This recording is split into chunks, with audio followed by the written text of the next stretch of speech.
for a while.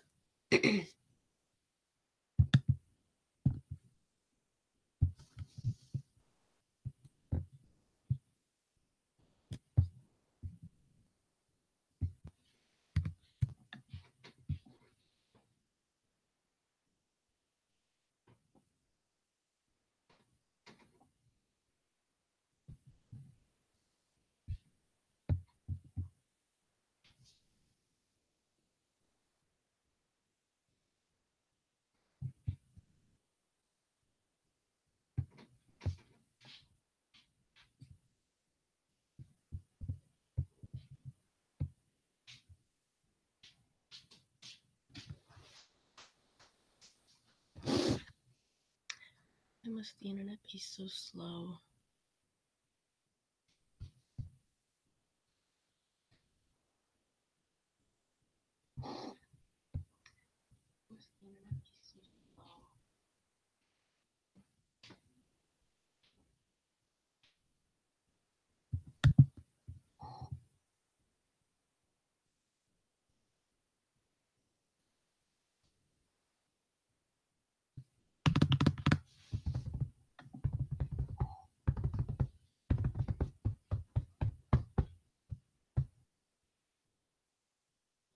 Okay.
Okay. It should be going live now. Ew, I hate that thumb.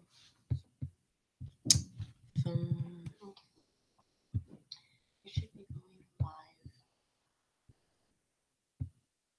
Ew, I hate that thumbnail. That's a weird name for.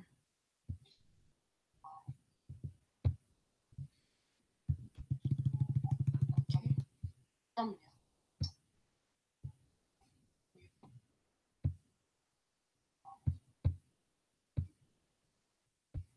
Okay, okay. So I apologize for, being 15, 20 minutes late. But the I don't exactly know what happened, but the phone and the internet and everything sort of went out.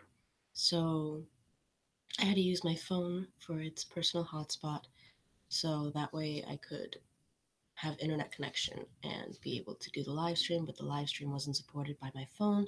So I had to try and see what I could do with the internet, and then I finally got it back up and working, and then, or the Wi-Fi connection rather, I got it back up and working, and then, yeah, so that's the whole story. But let me see. Okay, let me see how many people were notified, because I did a poor job this month of notifying everyone beforehand about the live stream. Let's see. In the meantime, of course, the point of these live streams is to ask questions, converse.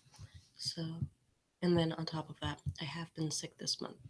So I might like sniffle a couple of times, and my voice does sound a bit odd because my, I don't know, it affects the voice. Anyways, for monthly updates, last live stream I discussed a lot of books. Collector of the Worlds, The Secret History, The Goldfinch, Devil in the White City, etc., etc. This month, instead of reading any of those books that I recommended last month, or the ones that I wanted to read last month, I decided that I would read instead Jonathan Strange and Mr. Norrell, which was recommended to me by a friend of mine who actually bought me a copy of the book. And since he bought me a copy of the book, I obviously had to read it because he was expecting me to read it. And I can't not say that it is amazing.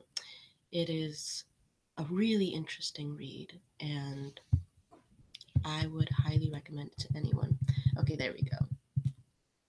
Mobile hotspot. Okay, now I can see your comments. For a second, I could only see Brody's, but I couldn't see anyone else's. Happy New Year, or drink your. No, Joe McGlinchey. Okay, Happy New Year. What was I saying? Oh yeah. So it's a really good read. It discusses how English magic was in after the Napoleon Wars. So during the Napoleon and after the Napoleon Wars, there's Jonathan Strange and Mr. Norrell who are trying to popularize English magic and make it respectable within England, and their entire quest to try and implement English magic into the wars, into the Napoleonic Wars, were the basis or the premise of this novel. But it is very comical and very whimsical as well, so I would highly recommend it. Let me see if it's going to be scrolling upwards or downwards or the comments themselves. Okay. Let me test it.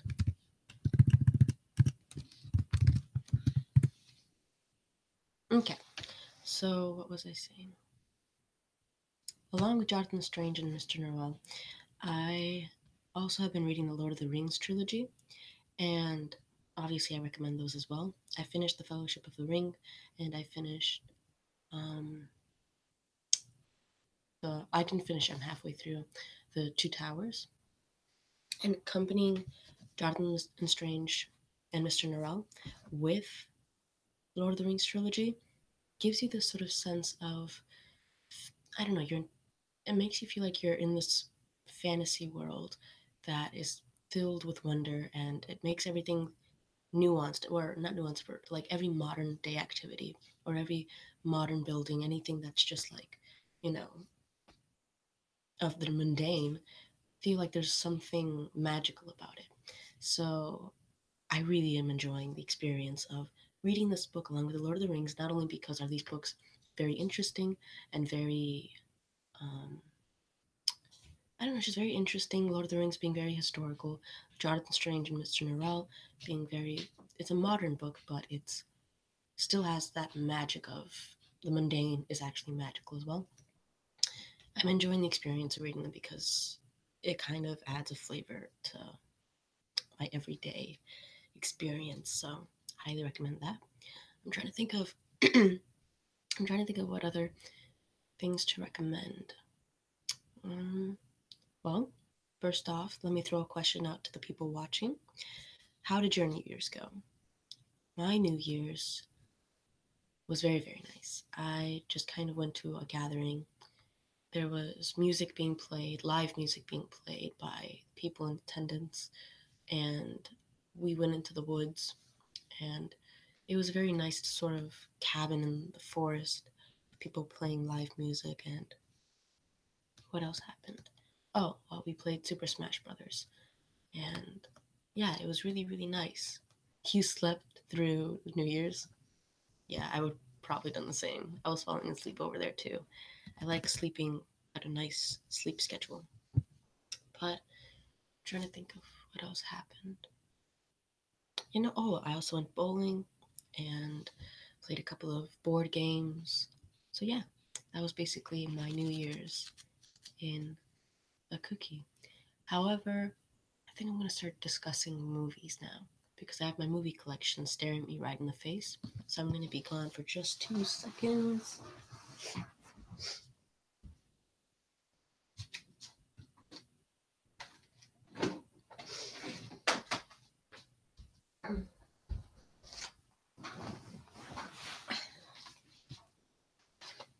So I have a collection of movies with me now. I'll probably discuss them a little later on if I end up running out of topics to discuss. But if not, then I'm going to keep talking about, books and literature and the Anglo-Saxons and the Anglo-Normans and how that influenced Lord of the Rings and Jonathan Strange and the Napoleonic Wars and whatnot. And also answer your questions if you end up asking them. But let's see. A friend of mine watched Shrek for her birthday, I think. And then it really is.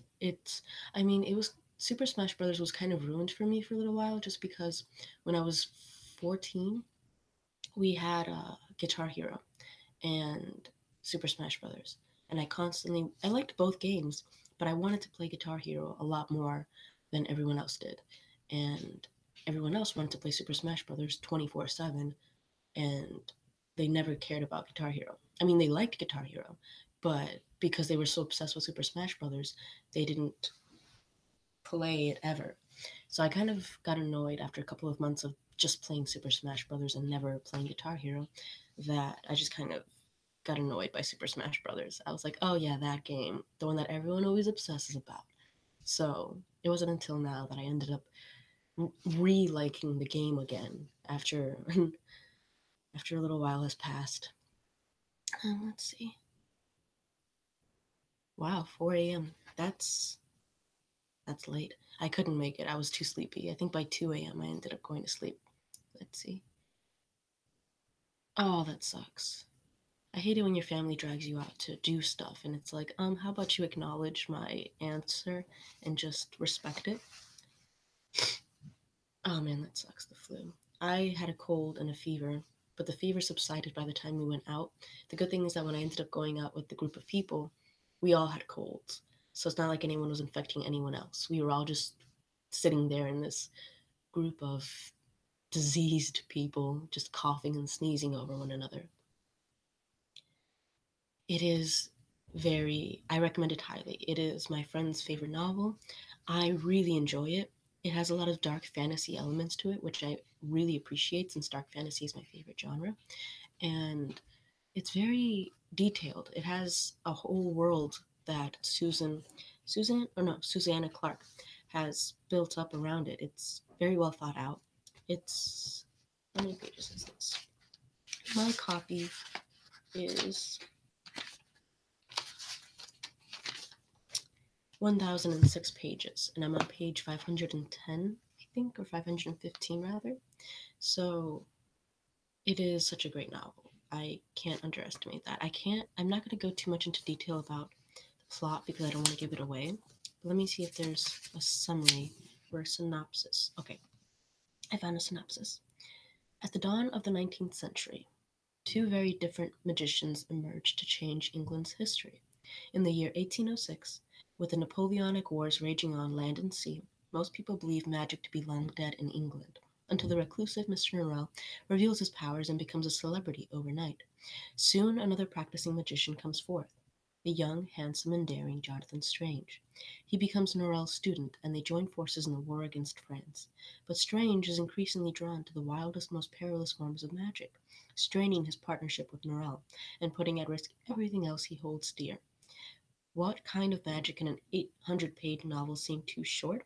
Whatever it is, debut author Susanna Clark is possessed by it. So, there's the synopsis, or summary rather, for Jonathan Strange and Mr. Norrell.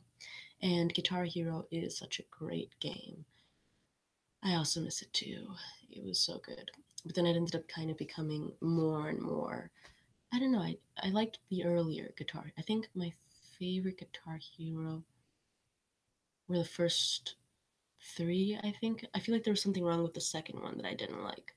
I think it might have been too stripped down and boring. But the first and the third I liked. And then the fourth, like the whole world tour one, I thought it was an interesting concept and I liked the idea of bouncing around the world, but there was something about it that I didn't appreciate. It was, I don't know, just kind of too video gamey ish and not very um, in tune with just playing the fake guitar. It's 3:30. You're just kind of like, regular day. Legends of Rock was lit. Yeah. I don't know which Guitar Hero that is. I'm like, oh, okay. But let me see. I'm going to start giving you guys some movie recommendations as well, but I just want to remove the tags from the movie boxes first. Let's see. Okay. And I'm going to be, as I said before, sniffling a lot during this video because I'm still a bit sick. I'm getting better. I'm still a little sick because I've been sick since December 26th, I think. But it's starting to pass over. It's just really annoying though because I got sick as I was supposed to do the live stream and do the monthly video, and I didn't want to cough and sniffle and look like crap before a camera, so I tried pushing it off as far as I could. I did get the monthly video done, and that'll be uploaded after the live stream is over, but there we go. But as for the live stream, obviously we're doing it now, and then yeah, so it kind of covered all the bases. They were just a tardiness on my part, so I do apologize about that. So I wanted to go skiing, but at times I'm scared because I don't know, whenever there's something strapped to my feet, like skates or anything that are not shoes, I kind of get nervous because I feel like I'm less in control of my movements, and it makes me very worried that I'm going to end up hurting myself very badly because I can't navigate well. Ooh, I like this movie. All of the movies that are in my movie collection are movies that I really like.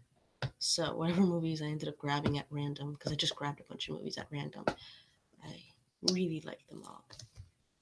But let me keep removing these tags. And in the meantime, let's see. I'm going to discuss what happened on Christmas. So on Christmas, I ended up having a Christmas recital with a friend of mine, and there was a lot of people in attendance. They were all very sweet, all very nice, and it was a really warm Christmas recital. It was held in someone's home, and the home itself had oak stairs, real wood for the flooring, a chimney which wasn't in use. They had a bunch of Jenga pieces in the chimney, and then the sunroom was dark, but we sat in their living room, and their living room was carpeted with very plush rug, and there was a window that was large enough for everyone to look out of, and then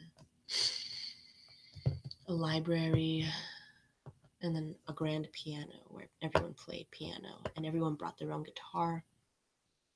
There was, I think, 4 acoustic guitars, a violin, and then a lot of little girls, sang their own little songs or performed their own dances, and it was very cute. Let's see. They set up Santa's. That's funny. That would be an idea, actually, to use Jenga pieces as firewood. So that's how I spent Christmas recital, but that was after Christmas Day and Christmas Eve. Christmas Day, I spent it playing board games and what else did we do? Board games, watching television, eating dinner together. It was spent at a friend of mine's house, so we were all just sort of rounded about together. And on Christmas Eve, I celebrated that one with my cousin, and we cooked together. We watched The Office, but the Christmas specials for The Office. We ate dinner together, and I was planning on sleeping over, but I wanted to sleep in my own bed. I was too tired. And then after that, let me remove this. After Christmas, or before Christmas Eve rather, I went to go celebrate Yule on the 23rd of December, and that one I cooked baked apples, and I made stovetop potpourri, and I actually didn't expect them to go so out on a limb, but when I walked in, there was a whole altar dedicated to the spirit of Earth and the, you know, Green Man, which was the Celtic equivalent of Santa Claus. And it was just, they really went above and beyond. Everyone made a plate of food. There was a lot of Brussels sprouts and potato based meals. And then there was an exchanging of gifts. I got a little box painted by a friend of mine with my zodiac signs on it. And I did perform at the recital. I sang with a friend of mine. First, our own interpretation of Merry Christmas, which was influenced by Tim and Eric. So it was Merry Crimbus. So we were like, we wish you a Merry Crimbus, we wish you a Merry Crimbus. And then I think that was the only song we did together. I didn't want to perform on my own though. I was sort of like, this is my first time. I don't want to do it by myself in front of everyone. So I just sort of sat back down afterwards and just let everyone else take their part. International. That's That's actually a really good tradition to have. National Lampoon's Christmas Vacation. We should have watched that one. I'm probably going to watch it later on today just to compensate. And I wanted to watch Elf and The Grinch and all those classic movies that were just, fun to watch. But ultimately, it didn't organically happen. So it was a shame. At least we watched the Office episodes, though. I'm a very media reliant person, or not reliant, but interested person. So I don't like it when we don't watch stuff because that's my favorite hobby. It's just like watching TV and watching movies. We do that. Huh. And then let's see. Okay. And then what happened at Yule? So in exchanging of gifts, we played. Oh no, we played Super Smash Brothers. I thought we played Mario Kart for a second, but no, it was Super Smash Brothers. And then we did. They were gonna do blood sacrifices at the Yule party, where they prick their fingers and they dip it into a cup, and they end up doing witchcraft with the cup. But instead, because they ended up inviting their boyfriends, the boyfriends who were more normal just sort of went, oh, wow, that's interesting. Yeah, blood sacrifices. And so they picked up on their discomfort and they're like, oh, well, what instead don't we just make, this other sort of witchcraft of putting in a clove of garlic and some rosemary, some rose quartz, and then just purifying the air. And I was just sitting there like, you guys are really going above and beyond for today. I thought it was just to celebrate history, but you guys are really going in for it. Not saying I didn't like it, because I really did, but I was just not expecting the full 9 yards on the Yule celebration. I think I got all the tags from all the movies though. So let me start off with talking about some of these movies. First and foremost, I got excited when I realized I picked the Bridget Jones's Diary. And if you haven't seen this movie, I really like it. It's a really good movie. It has Hugh Grant, Colin Firth, and Renee Zellweger.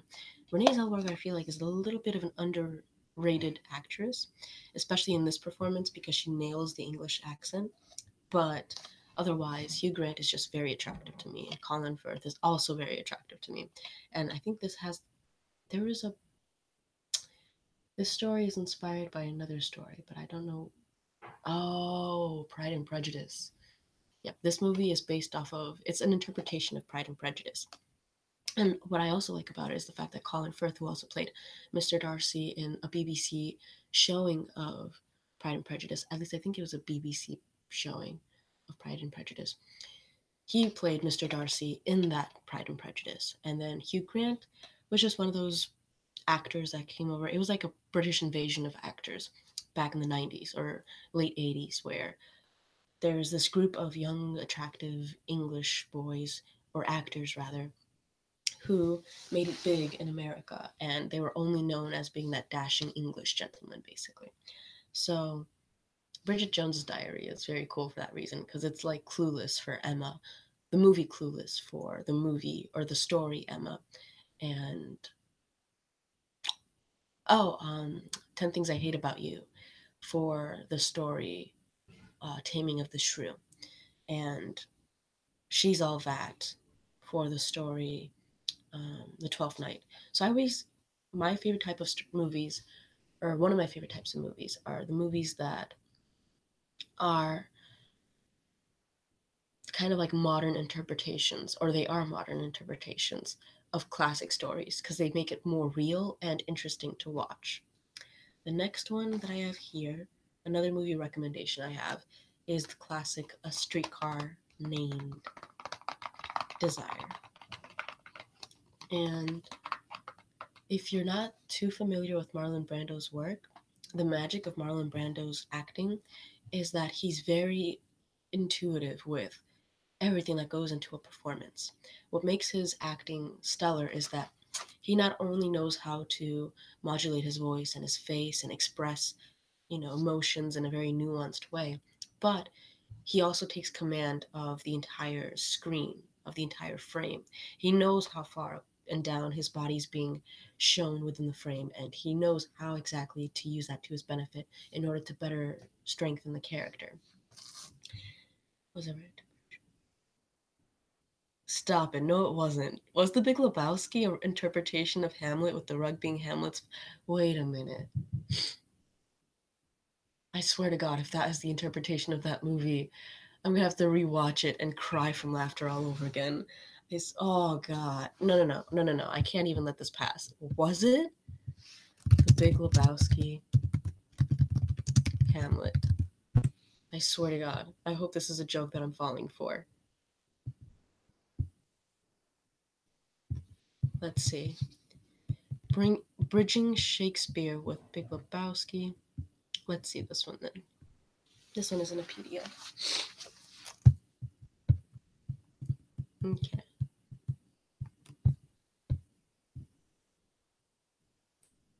Oh, okay, okay, okay.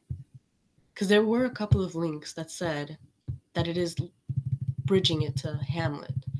And now I'm very curious to see if someone else actually said something of the manner. Okay. I'm going to leave the topic alone then. I fell for a joke. I fell for it. Okay. I was about to. Actually, no, no. I'm going to rewatch the movie with that in mind. I want to see how much exactly it is comparable and see if I can just keep watching the movie with different interpretations of it. Oh, it would be amazing.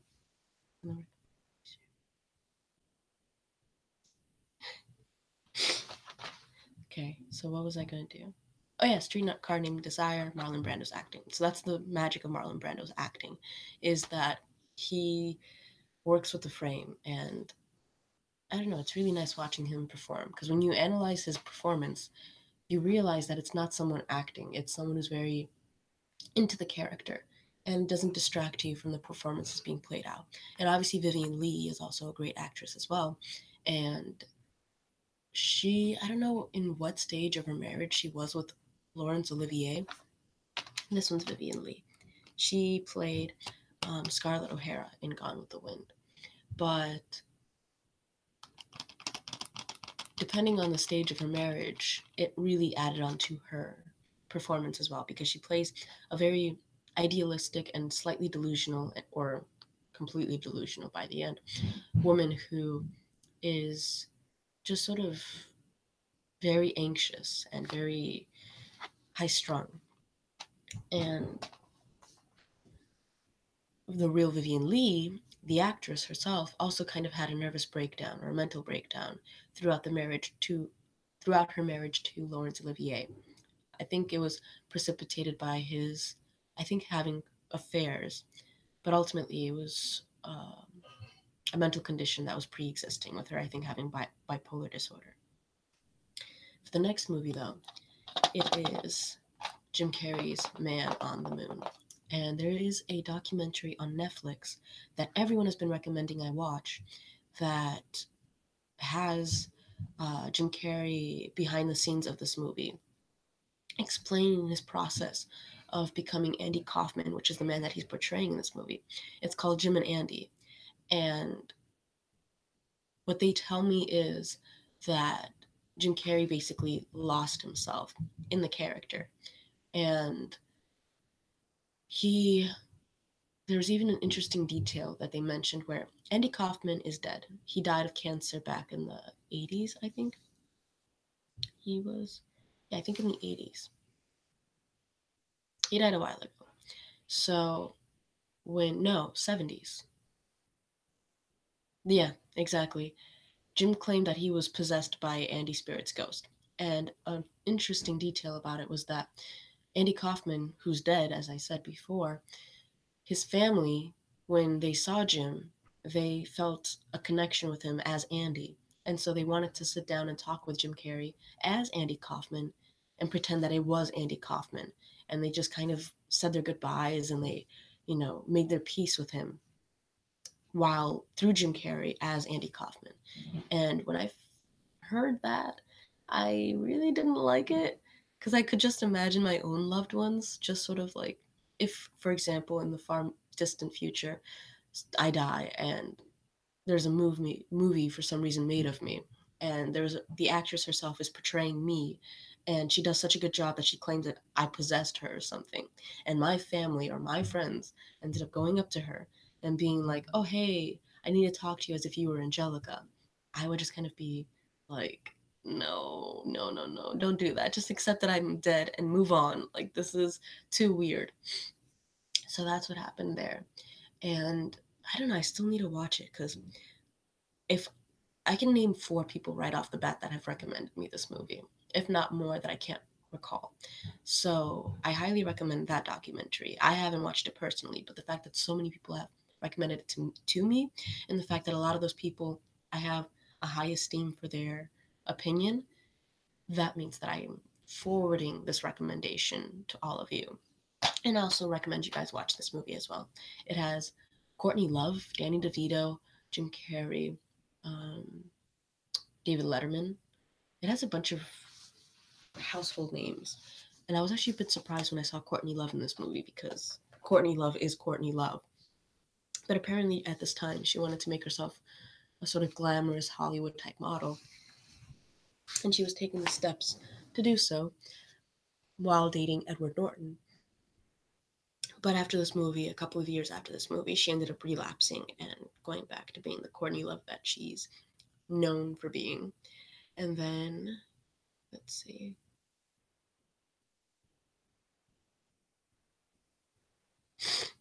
Yeah, I know. The spirit healers comment when it comes to Gaius Lanus. When it comes to spirit healers, I mean, if you enjoy it and you find it relaxing, all power to you. Go for it. I'm not gonna, say anything about it. It's fascinating. But when people use it for actual medicine, especially when they have cancer, I'm a bit sad about it. I mean, that's how Steve Jobs died, where, and I haven't looked into it too deeply, but someone made the comment that they could have caught Steve Jobs' cancer in time. Like when they discovered he had cancer, it was during a time where it was still easy, not to cure, but to treat. Like they could still treat it and eradicate it. But he preferred to go with spirit healers.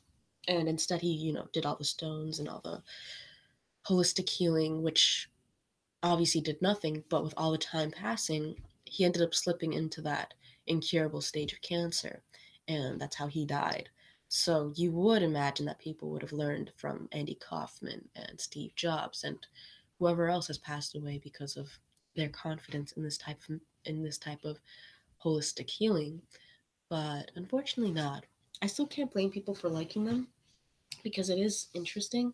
However, I do not advocate for it to be used as medicine because it's not. And then Courtney Love is actually a good actress. She, I don't know, she's a very fascinating character. She's obviously very controversial because people think she killed Kurt Cobain, which, I mean, if I hope their convictions are very strong because I wouldn't make that claim towards a woman when her husband has just recently killed himself and she's now has to raise her only daughter by herself. So I mean, if she didn't, then everyone saying that she did is just too heavy a claim to make against a person. But if she did, then that's just horrible. I personally just kind of default into she didn't. However, with that being said, she is a fascinating character. I mean, she read Sylvia Plath for her Disney or Mickey Mouse Club audition back in the 80s during the same or during a little before when Justin Timberlake and Britney Spears and Christina Aguilera ended up joining the Mickey Mouse House Club. So to have some 11-year-old girl walk up on stage auditioning for Disney and then reading Sylvia Plath, that in itself makes her super interesting. And then the fact that she dated, the Smashing Pumpkins frontman, then Nirvana's frontman, and then Edward Norton, she's just very, I don't know, she's just very interesting. And I love her style too, like that baby doll sort of hippie love child style mixed with grunge. It's just a very aesthetic sort of appeal. And I would imagine, I mean, to know that the holistic healing you've put so much confidence in did not work and now you're facing your deathbed, that's a difficult pill to swallow. However, the good thing about Steve Jobs is that he lived a life that he felt very satisfied with. He said he had no complaints about the accomplishments he made in life and that he felt fulfilled by his experience on Earth. So that's basically the goal for anyone to want to achieve, is that by the time you end up dying, do you have any, you know, misgivings about how you spent your time alive? And if you could, would you change anything, basically? So it's a good thing that he ended up dying, in essence, the golden death of being able to be content with the life he lived. But obviously, the golden death is to die in old age on your bed. So, and then let me move on to the next movie, Annie Hall. I really like this movie because it portrays relationships in the way that they feel. It's not like, those romantic comedies that make it a very formulaic type of romance, but this one kind of gives you the essence of people change, people grow apart. You could be very compatible in the beginning, but ultimately, if your influence upon each other ends up making the other person change to a degree that they're no longer compatible with you, that's really what happens in relationships sometimes. So I tend to like romantic movies that are grounded in reality. So, for example, Blue Valentine, which I haven't watched yet, I've only watched snippets of it, but I read the synopsis to it. And that also strikes me as being a very realistic interpretation of a toxic sort of relationship, where in the beginning it's all flowers and everything's super nice, but then as you grow together, as you end up experiencing difficulties together, it obviously changes you as well. So I need to watch Blue Valentine, but Annie Hall I definitely recommend, because Blue Valentine is very depressing, but Annie Hall is not so depressing. It's melancholic, but it's not depressing. And the comedy obviously is very interesting. It's that sort of quirky, sarcastic sort of sense of humor where Woody Allen is sort of nitpicking every human interaction that goes on around him. And I obviously really like Diane Keaton. Diane Keaton is just a fabulous woman. I really like her as a person. From what I've seen in interviews and in other movies, she just has a very um, energetic and interesting personality. And she's just, you could tell she's off on a social aspect where she doesn't really know how to, you know, conduct herself in a sort of normal way.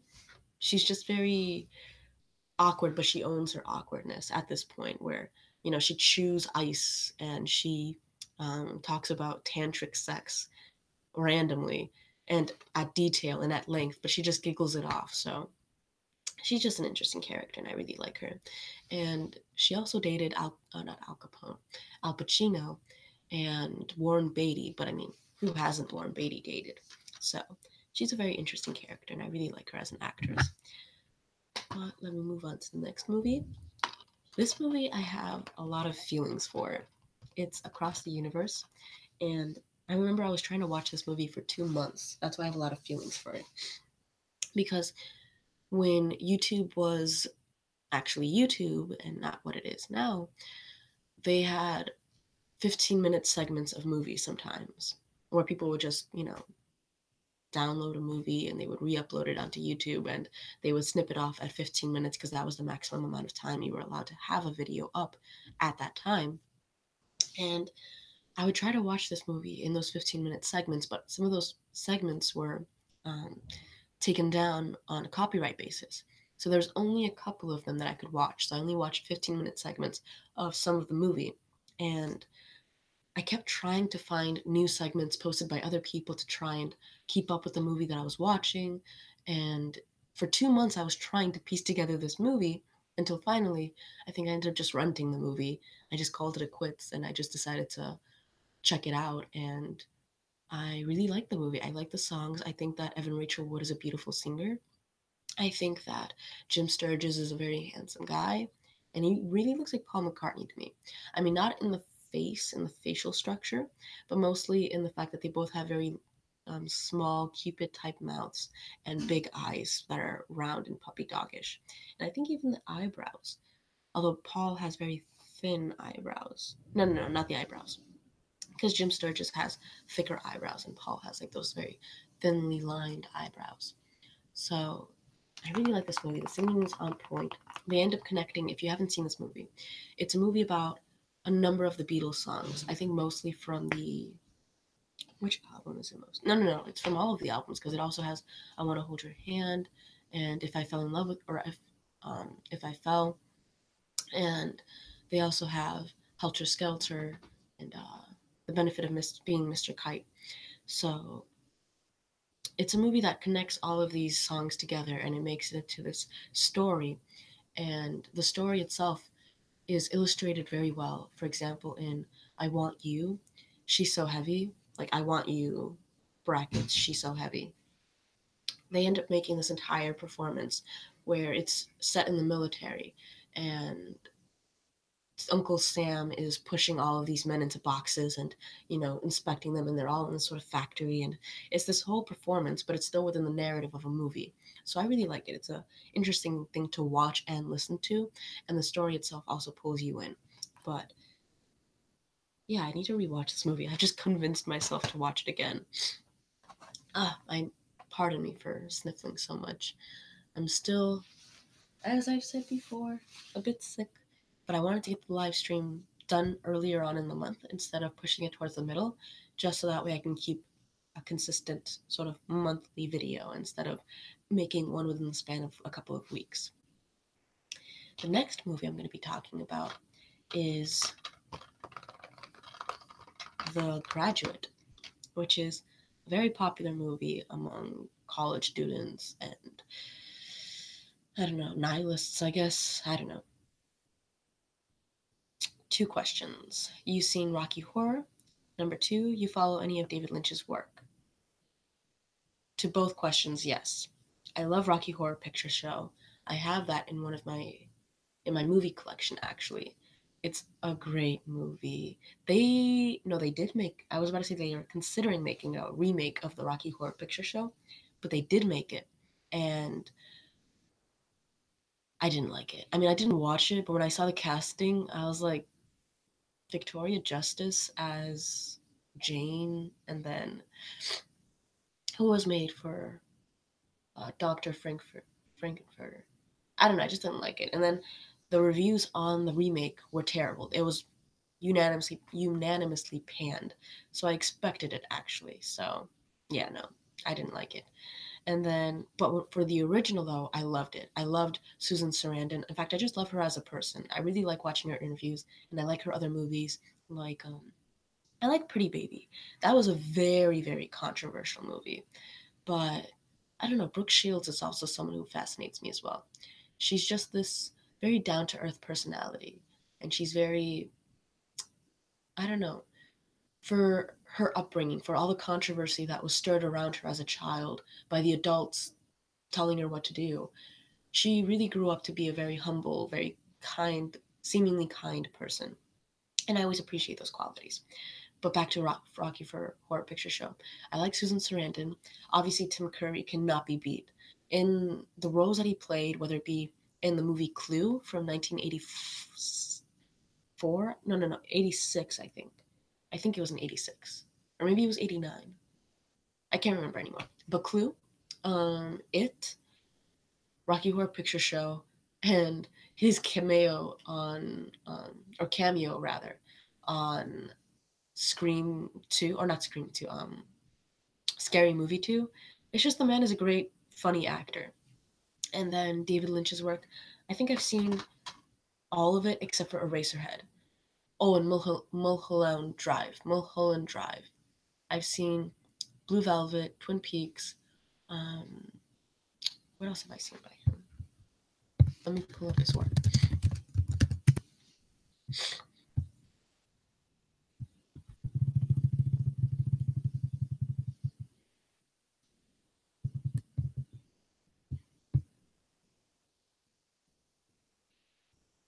I've seen Dune. I've seen The Elephant Man. I've seen. Yeah, I think that's about it. I need to catch up with my story. I also want to watch Twin Peaks Fire Walk with Me. I think that's the title. And then. No, sniffles aren't a new. Oh, God, that would be a terrible attempt at a trigger. I mean, I wouldn't doubt that people have tried it, but no, that's just me being sick. And then, how do you remake cult classics?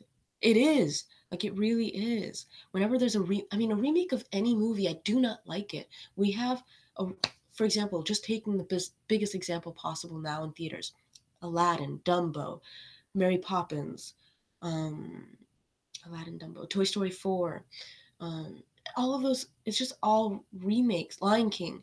I mean, I'm like, what is it with all the reboots and remakes? Just come up with new movies for God's sakes. Ghostbusters was remade. It's just like all of these movies are being remade when there's no need for them. So they're all trash in my opinion, and it's just too much. Have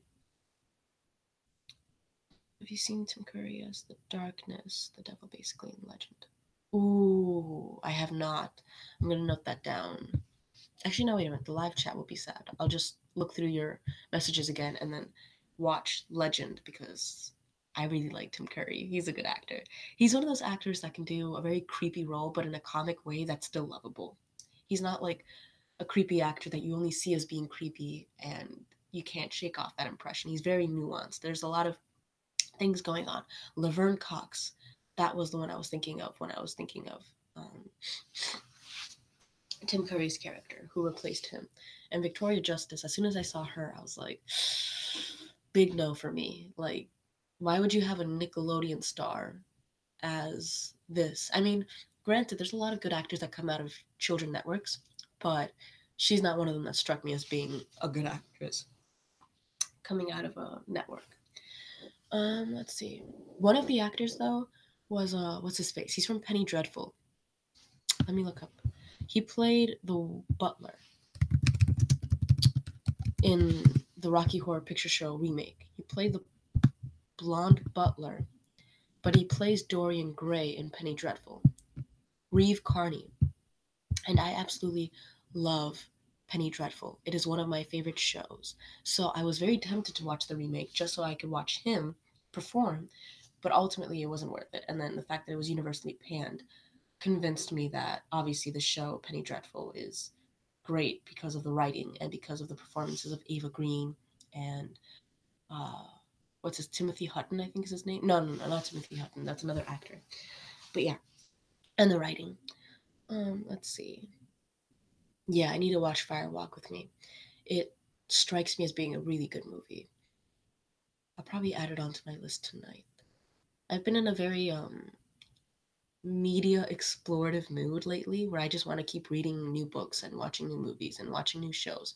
I recently finished Breaking Bad, I think it was 2 nights ago, for my first time, and I absolutely loved the show. Breaking Bad is one of my favorite shows now. It is so good. And then let's see. Oh, God. Why would they remake Citizen Kane? They gotta stop with the remakes. It's just too much. I mean, I know that it's not that big of a deal, but like personally, every single time I see a remake out in theaters, I'm like, you're saturating the movie theaters with a bunch of remakes and reboots, which they could have used that slot to make a new original movie. And then, I know I'm gonna have a huge list. I mean, this isn't as big of a list as I usually make for myself, so this is actually doable. I mean, I think the only recommendations I've had is Legend, Fire Walk with Me, and a couple of others that I'm probably forgetting. I'll look through the list again. But I mean, like, 3 or 4 is that I can do in a day, not even in like half a day. I'm gonna watch Better Call Saul next. My friend was the one that ended up, or two of my friends were the ones that told me to watch Breaking Bad, and I finally got around to watching it. And one of them was like, "Okay, now we're gonna watch Better Call Saul next." However, we finished Breaking Bad together, and after it was done, to kind of, you know, not necessarily calm ourselves down, but to unwind from the tension of those last episodes that we watched, we ended up watching Arrested Development. And the episode that we watched on Arrested Development ended up having the Better Call Saul actor. I don't know what his name is, but he was there as the therapist for Tobias and for his wife. And it was just too funny. Like, just seeing him being this, you know, big time meth lawyer to him being this family or couples therapist was a really good wind down. I haven't seen Narcos. I was meaning on watching it or meaning to watch it. One of my friends did finish it and he also recommended it to me. And I need to watch it because I mean, it has Pablo Escobar and I'm fascinated with him because he really put Colombia on a very bad map. So it's fun learning more about him and seeing how the true extent of his impact on Colombia. That is a very strong claim that Better Call Saul is better than Breaking Bad. Oh man, if it is, I can't imagine it. Like, Breaking Bad was just so good. The writing was so well done, the narrative was never too much, the way it was shot was never too much. It was so interesting and experimental. Like it did what Citizen Kane did back in the day, where they experimented with new camera angles, new form of shooting shots, and it all added on to whatever the characters were feeling or to whatever situation was going on. So if Better Call Saul is better than Breaking Bad, I am going to be super impressed by Vince Gilligan. The movie Bohemian Rhapsody, I was meaning on watching it, but one of my professors told me that the movie was like 2 hours long and it was trying to capture the inception or conception rather of Queen all the way down to Freddie's death. And I mean, to pack all of those events in within 2 hours and to capture their masterpieces within that time too is just difficult. I mean, their best of album is like 2 hours. So I like the movie's casting. I like the actors in the movie. I like the fact that they're shining a light on Freddie, but I am very hesitant to watch it because I can already tell that it's going to be a very rushed movie. It's going to go really quickly and it's not really going to pay good attention or well due attention to parts that I would like to see conveyed in film. Let's see. It really was outstanding work. It was so good. I mean, the character development in Breaking Bad, the character development in Breaking Bad, the plot development, just everything. It was just the my friend's comment when we finished the show is a perfect way to capsule the show. Is just basically Breaking Bad shows you what good television is. It doesn't fall into the same tropes of, making every other episode seem like this end of the world episode and that this is the culmination of everything when it's only been, you know, half a season. Breaking Bad takes its time with their build up and it takes its time with making the show interesting, but it also doesn't drag. It's very interesting in every episode as well. So it is very good. And that's a really good comparison. Pablo Escobar was to Colombia, what Capone was to Chicago. Although I don't know about that, because Pablo Escobar was one of the richest men in history. I think his net worth ended up being $21 billion. He was, the drug lord. He was the man. While Capone was, he didn't amass that amount of money. And I don't know how far extending his influence was within America, But Capone's influence went from South America to Central America to America, or to the United States rather. So the idea is comparable, but the actual historicity of it, Pablo Escobar definitely wins. And then I really like. Yeah, that's what my friend told me. Where by the end of it, he ended up crying when they shot Pablo Escobar, and I was like, that's terrible. Like Pablo Escobar terrorized the world, especially Colombia, and yet they portrayed him in such a way, or they did a great enough job to humanize the man, to not make him into a monster, which is something I don't appreciate when people take on documentaries or movie adaptations of, people who were considered villainous lives, because they end up taking away their humanity, which is the interesting part about it, because it is through their humanity that we're able to see how a human being is goes from being, a normal civilian or someone trying to go about their daily lives to what they end up becoming. And it's through that progress or process that the viewer is enraptured in. So the fact that my friend ended up crying when he watched it, it really makes me want to watch it too, to see how exactly they portray him and humanize him while also taking into account the mass hysteria he caused.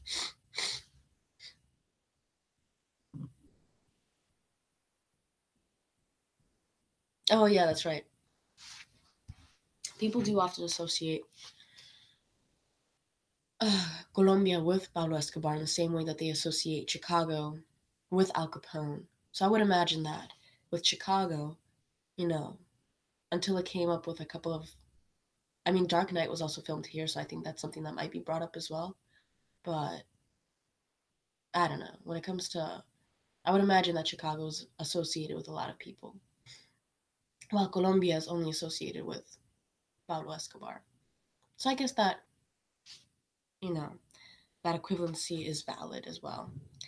But what was I going to say? Oh no, I ran out of. No, I didn't run out of movies. I still have one more movie. Okay, so I'm going to probably leave in about 5 minutes. But before I go, one last movie recommendation. This is Coco Before Chanel, or Coco Avant Chanel. This is a French movie, but it has English subtitles. It has Audrey Tautou, Tautou, Tatu, Tautou. No, it's Tautou, and she is a great actress for France. She's very well known. She's very famous. She's done Amelie. She's done what other movies has she done? There was a couple of other roles that I've seen her in, and a historical period movie that I saw her in. But I can't remember their names. Anyways, this is a movie adaptation about Coco Chanel. Now that we've been talking about movie adaptations about other people, and I really liked it just because it's just one of those movies that you watch and you just enjoy kind of living through the movie and looking at the scenery and sort of experiencing that sort of carefree leisure type of lifestyle. But plot wise, it could do with some improvement. I mostly just enjoy it because you get to sort of see these sort of very calm settings, and it's just really nice to sort of live vicariously through the character. However, Coco Chanel is another controversial figure with her involvement with the Nazis back in the 1940s. When France was occupied by Nazi Germany, she ended up, in order to maintain business, making a lot of deals with them. And had they included that in the movie, I would have appreciated it because it is something that is very noteworthy and interesting to see develop. But Chief Keef and Trill rap. I have no idea who those people are. And then yeah, so I highly recommend you guys watch Coco Van Chanel. Here, let me write out the movie recommendations in the text box. But do you ever listen to Nick Drake? Love him, to be honest. I think I do. He's a folk artist, right? Or folks singer. Oh, yes, I do. Yes, I do. Yes. I listened to him because my one of my very close friends listens to him and he keeps recommending me to watch it or to listen to him. So whenever we're together, he puts it on the radio and I love him. He's a really good artist. I haven't had the time to really get into his work and obsess about it the way I have with like, Leonard Cohen or Jeff Buckley or other types, Elliott Smith or who else? Other artists like that. But I do want to get into his work a lot more. Otherwise, I just like listening to him to pass time and whatnot. But let me type in the movie recommendations I had for this live stream. Coco Before Chanel, The Graduate, Across,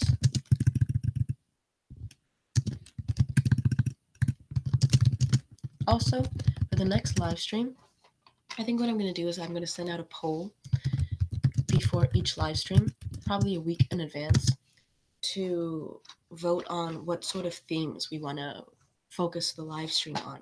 So that way we have a continual source of conversation. Man on the Moon.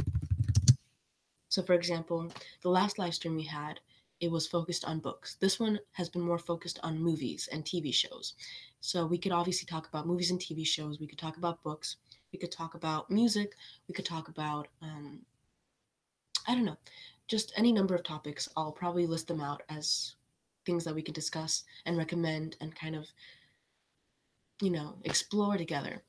And then we can all recommend new movies and TV shows and whatever to each other. So that's a really good idea for live stream. That's exciting.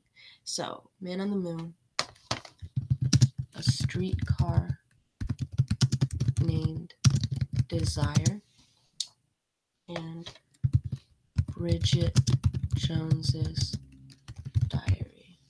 Okay. Now let me see. There we go. So Molly Drake, his mother's CD. I have that one. Very charming. Spelunking. The hell is spelunking? I'm going to add that Molly Drake one, though. So that way I can listen to it later. Oh. She's a poet herself.